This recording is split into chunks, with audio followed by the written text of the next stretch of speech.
Okay, so they announced a bunch of limited events, and I intend to try out the Flask charges on being hit stuff in those events, and just want to go through some of the ideas and the problems and everything else that you're gonna run into if you try and do this. So first of all, let me introduce you to the shit tree. Zoom in a little bit. It's awful. The reason it's awful is because these nodes up here. This is 35% increased flash charges gained. So that's a lot. We kinda, sorta, almost need it. Unless we get frequent crits. In case of frequent crits, we can do this. But then we also need to have a belt that has reduced flash charges used. Pretty close to the 20 roll. I think the breakpoints that I ended up with were like 17 and 14% reduced flash charges used on the belt. So this is awful. This is too much travel going up here. I have a live version of the shit tree as well. Go down here and go up there. So we really need a way to make this worth it to go up here, right? And going up here has the benefit of being safe. The reason being it's safe is it's just predictable as to what we're going to get for payout going over there. And we alleviate how good our belt has to be. And the reason for that is that we have a mod that we want on the belt that we cannot target. Yay! And it's level 3, which is good. Right, so you have access to level 3 zone, you can farm belts, you can take those belts, you can slap essences on it that lock in prefixes. And then you have a pretty good chance of getting the suffix, and the suffix has a pretty okay chance of being well enough rolled. Right, the perfect roll would be 1 in 10, but still, it's achievable. But your belt is going to be awful. So thinking of ways to make this work, right? Because there's stuff up here that's worth it. First of all, we have elemental overload, and the second thing we have is lightning mastery.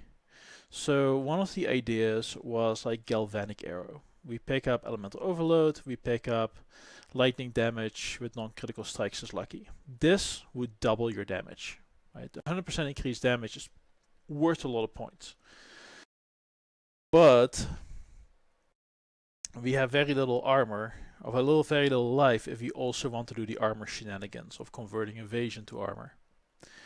And getting good evasion gear is going to be hard, so you kind of want to run grace and then convert grace into determination and run it that way. So I looked at this and realized that although it's safe, right? It's a safe way to go.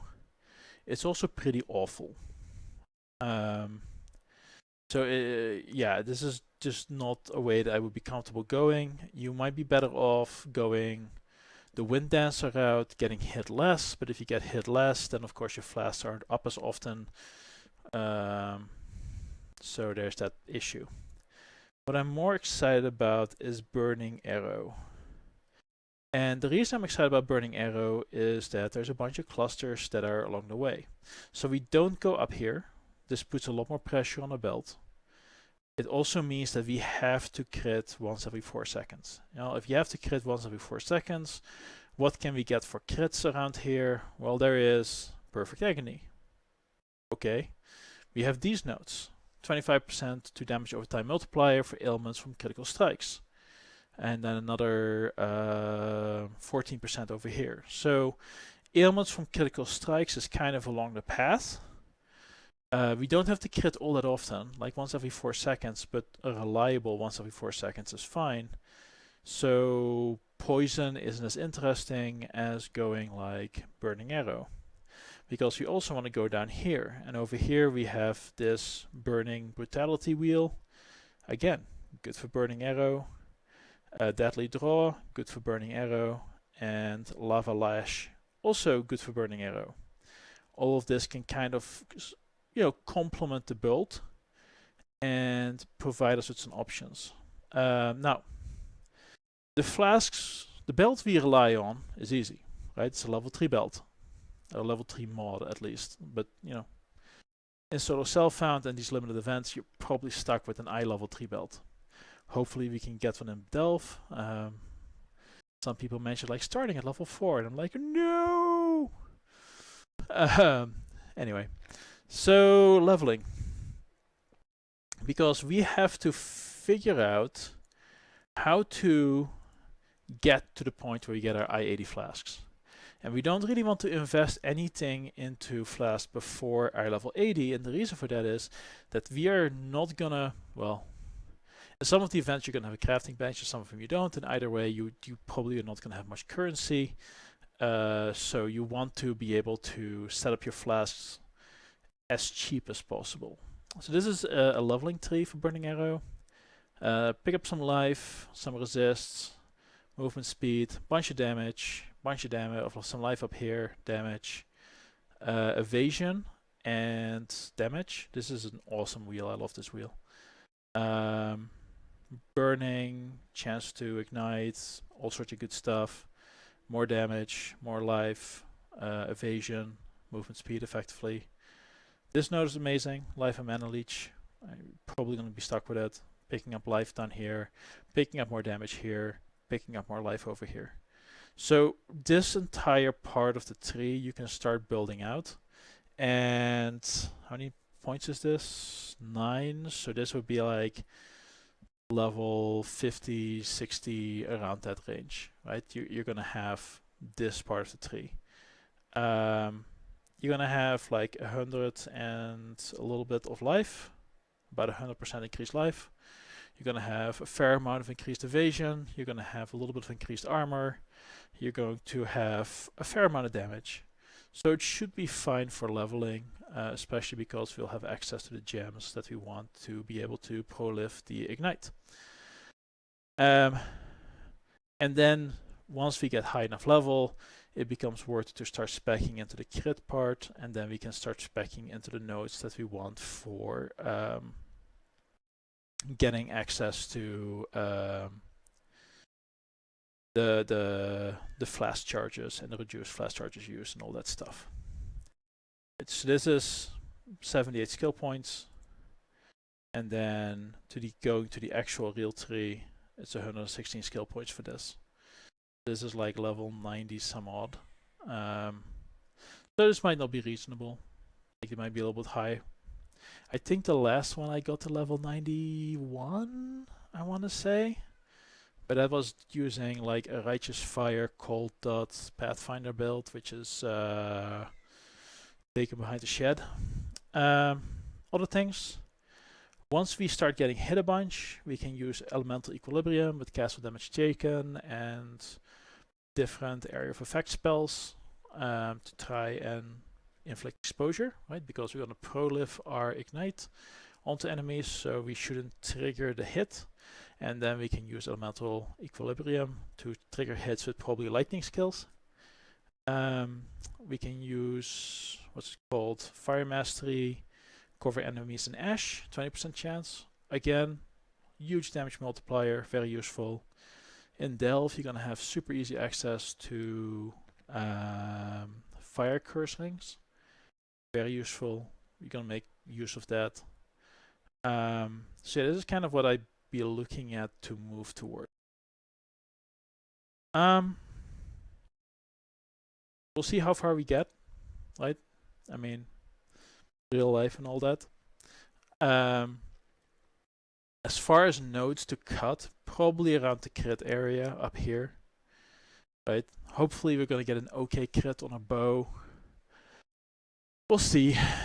It's really going to depend on a bunch of things to see how well we're gonna be able to proliferate our ignites.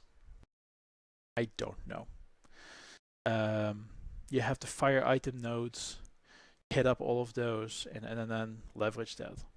That's kind of one of the things you probably want to look at with this part of the tree that you're in. Is there are the fire nodes, the lightning nodes, and the cold nodes. I mean, you can get really powerful items out of there that can enable builds for a long time. I think, do I have my guy? Delve, level 90, depth 300. Fantastic. This is what I played last league. Ooh. Oh, it still works. Awesome. So yeah, we had elemental equilibrium, cold dot, and then for items,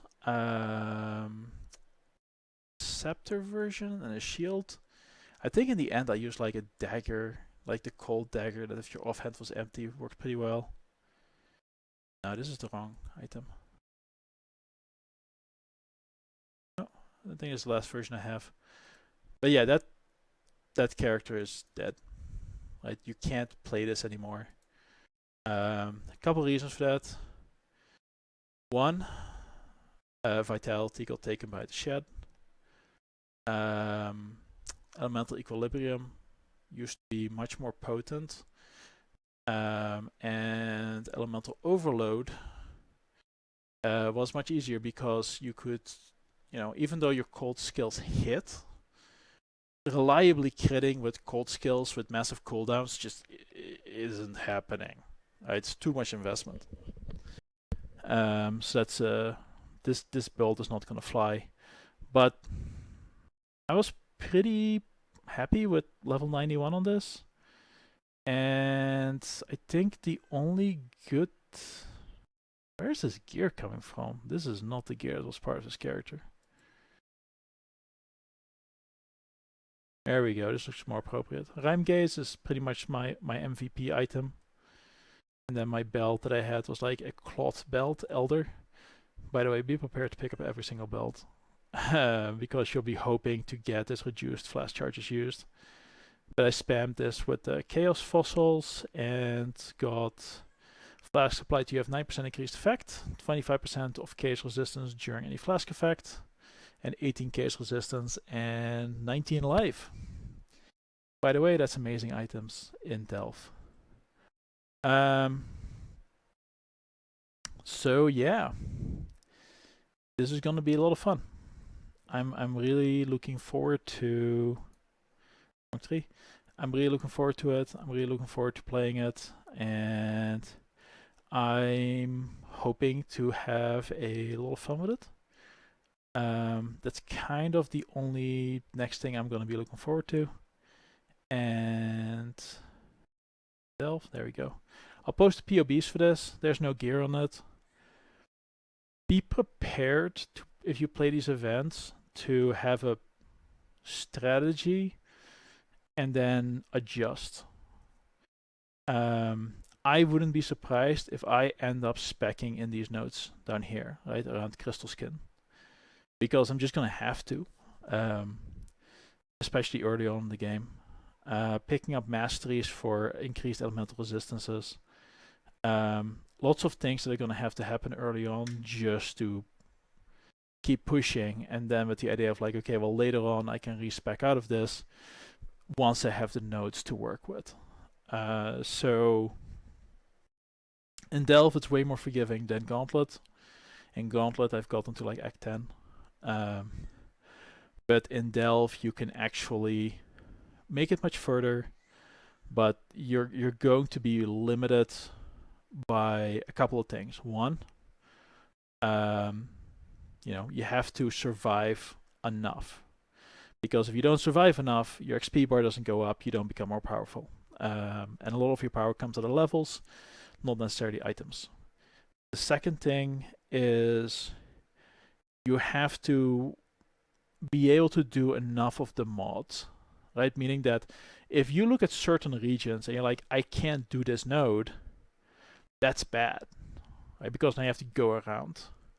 So whenever you hit like an area where you can't do something, well, you're losing a whole bunch of time. That's about as bad as dying because of all the travel you have to do around. And I like this build because it seems to do amazing in Delve. Right? So if I do like the Abyss cities, the Vaal cities, just like sit in the middle and take a beating. This build's made for that. If I on occasion get like a critic night off and I burn a bunch of stuff, amazing. And